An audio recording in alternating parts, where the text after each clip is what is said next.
Hey everyone, listen to this headline article out of The Atlantic. And you know what? The Atlantic would be a publication that would be considered slightly skewed to the left, politically.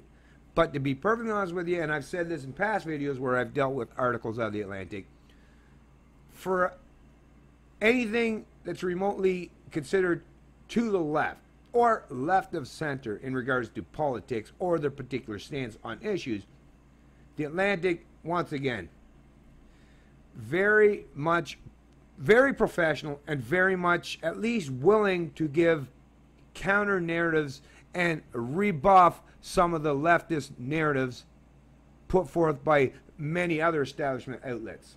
They seem to be very much willing to be principled in their stance on many issues, much more so than many of their counterparts or their competition. So kudos to The Atlantic once again for their willingness to allow articles and information presented or contained within their publications that give some pushback against this one-sided narrative that we're hearing constantly espoused and promoted by those in the establishment media. This is under Ideas with the headline, "Why the Left is So Afraid of Jordan Peterson." The Canadian psychology professor's stardom is evidence that leftism is on the decline and deeply vulnerable. This being reported by Caitlin Flanagan.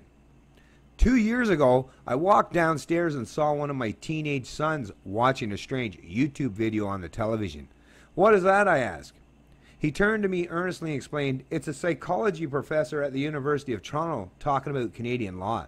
"Huh?" I said, but he had already turned back to the screen. I figured he had finally gotten to the end of the internet, and this was the very last thing on it. That night, my son tried to explain the thing to me, but it was a buzzing in my ear, and I wanted to talk about something more interesting. It didn't matter.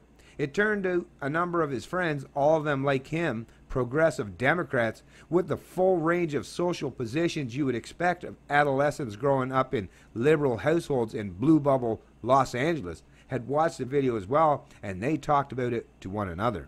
The boys graduated from high school and went off to colleges where they were exposed to the kind of policed discourse that dominates American campuses. They did not make waves. They did not confront the students who were raging about cultural appropriation and violent speech. In fact, they forged close friendships with many of them. They studied and wrote essays, and in their dorm rooms or the bus to away games while they were working out, began listening to more and more podcasts and lectures by this man, Jordan Peterson. The young men voted for Hillary. They called home in shock when Trump won. They talked about flipping the house, and they followed Peterson to other podcasts, to Sam Harris and Dave Rubin and Joe Rogan. What they were getting from these lectures and discussions, often lengthy and often on arcane subjects, was perhaps the only sustained argument against identity politics they have heard in their lives. Think about that, folks. No pushback. To be growing up or raised in an atmosphere where it's not just your own, your immediate family or those that they surround themselves with, but even in the general culture where one side or one particular ideology or narrative is completely obscured and removed from any of the political discourse or any of the conversation. Any situation where you're only getting one side that represents more or less a monoculture or an echo chamber, then you're losing out on so much of what it means to have variances of opinions and ideas in regards to how we should cohabitate and coexist amongst each other socially and economically. A properly educated, informed, enlightened person hears information presented them from many different perspectives, from multiple variances in regards to ideology, maybe religion, personal anecdotal experience. I mean, a breadth and a wealth of knowledge, and your ability to work through all of that in your intellect, in your mind, that's what helps educate and inform you properly. One-sided narratives, scripted narratives, or political narratives without any pushback, that's what helps close off the mind and prevents a person from thinking critically about very important subjects or issues. That might seem like a small thing, but it's not. With identity politics off the table, it was possible to talk about all kinds of things: religion, philosophy, history, myth, in a different way. They could have a direct experience with ideas, not one mediated by ideology. All of these young people, without quite realizing it, were joining a huge group of American college students who were pursuing a parallel curriculum right under the noses of the people who were delivering their official educations. Because all of this was happening silently, called down from satellites and poured in through earbuds, and not on campus free speech zones where it could be monitored, shouted down, and reported to the appropriate authorities, the left was late in realizing what an enormous problem it was becoming for it. It was like the 1960s, when kids were getting radicalized before their parents realized they'd quit the Glee Club. And it was not just college students, not by a long shot.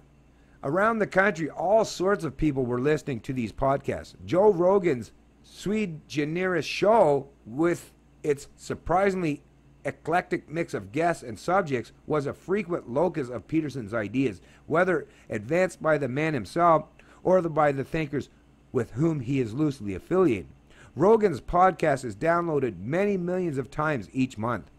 Whatever was happening, it was happening on a scale and with a rapidity that was beyond the ability of the traditional culture keepers to grasp.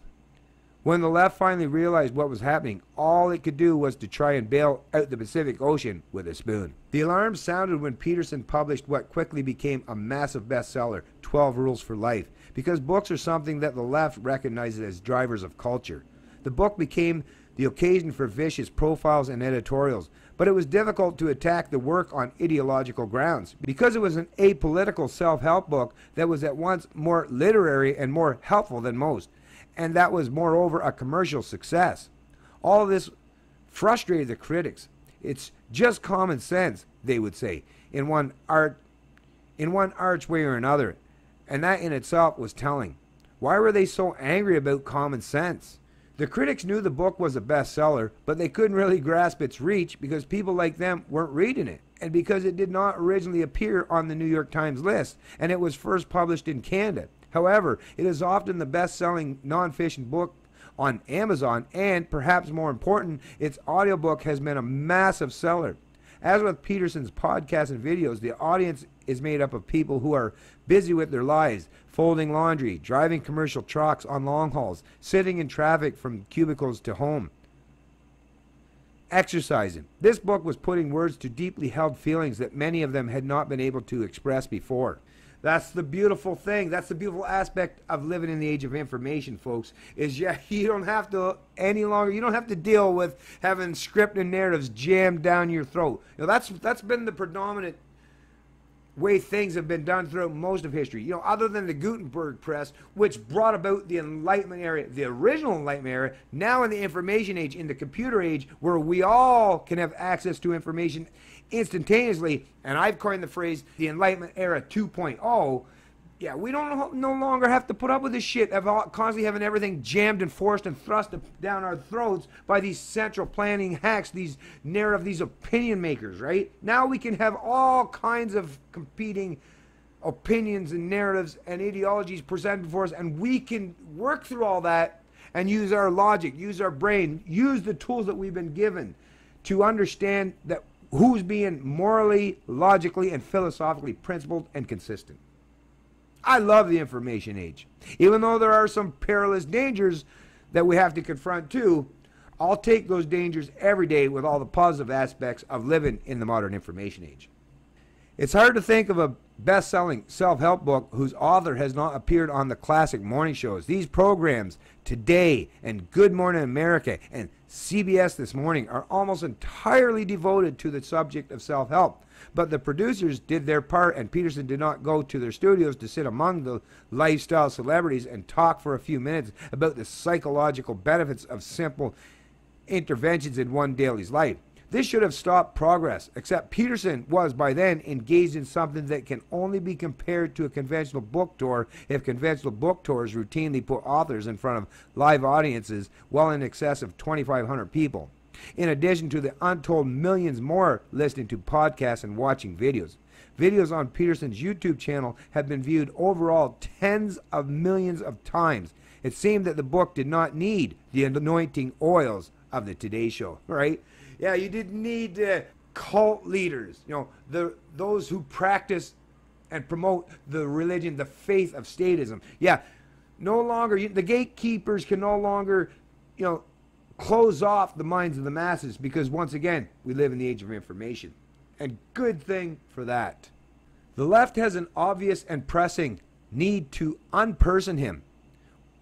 What he and the other members of the so-called intellectual dark web are offering is kryptonite to identity politics. And I guess I would be one of those people that is part of this intellectual dark web, as what was it, Eric Weinstein has suggested or coined the phrase. Apparently, well, he's the one that's being attributed to coin the phrase. But yeah, it's just like I say, it's the age of information. It's the Enlightenment era 2.0, and it's happening on the internet. But what we got to do is take it out of the internet. Well, keep it there. Take it out of there, but bring it and duplicate it in the real world, right? So for those people that don't pay attention to online social media or are willing to delve into the topics that are being discussed and getting varying opinions from people on these social media, or those who represent the intellectual dark web, or people like myself that are giving pushback against the dominant narrative by the established media or the establishment political hacks that want to constantly dictate, control, and micromanage your life and manipulate the minds of the masses. There's a lot of people out there that don't fit nicely into that online world or that online universe and don't really have the information presented to them properly. It's up to us to take the information we learn, online, right? Where this kind of discourse, where this kind of pushback, where this kind of intellectual observation, where this kind of intellectual information and observation, where this is all taking place, and transform that and help the people out there that might not be getting any access to it, or who aren't there listening to it, or haven't found that needle in the haystack, right? Let's help them out, folks. That's what I'm trying to do. So as much as I do a lot of stuff online, when I'm out there dealing with people just as a person out in the public, I do the same thing that I do online. And you should be doing the same thing as well. People actually want to hear you. And actually, if you're dealing with a person one-on-one or even multiple people, it's much better when you're doing it in person than even online, right? Because they know, especially because they're probably people that know you, and they know your background, they know your history, they know where you come from, they know if you're a good person or not. So talk to them. Don't be scared. Don't be shy. Don't try to avoid controversy. Don't be worried that, people won't like me if I stand up. Listen, majority and mob rule. Yeah, the pitchfork folks, a lot of them, matter of fact, they don't necessarily hate you. It's just that they've been taught to think that they should hate you. But you get out there and talk to them. A lot of them will be automatically disarmed, and their elevations of fear and hatred will be greatly reduced just by having listen to what you have to say. Well, if you're a decent, honest, moral, objective, reasonable human being. Anyways, I don't want to make these videos too long, but this is a great article. I think I'm roughly about halfway through it, so it'd probably be quite a bit longer, maybe another 10 minutes to finish going through the rest of it, which would probably stretch this video longer than I think most of you prefer, especially for my particular channel. I know you like me to keep the videos fairly short and sweet.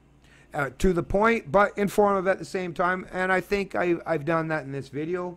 But once again, I always entice you, that those of you that do want to continue on and listen to even more than what I've got to offer of what I've shown within my video or that's contained within my video, the links are always in the description of my videos. To anything or any article I reference or any material I reference, I always post links so that you can have that option if you choose to read it all. And actually, in this particular case, I would suggest doing so.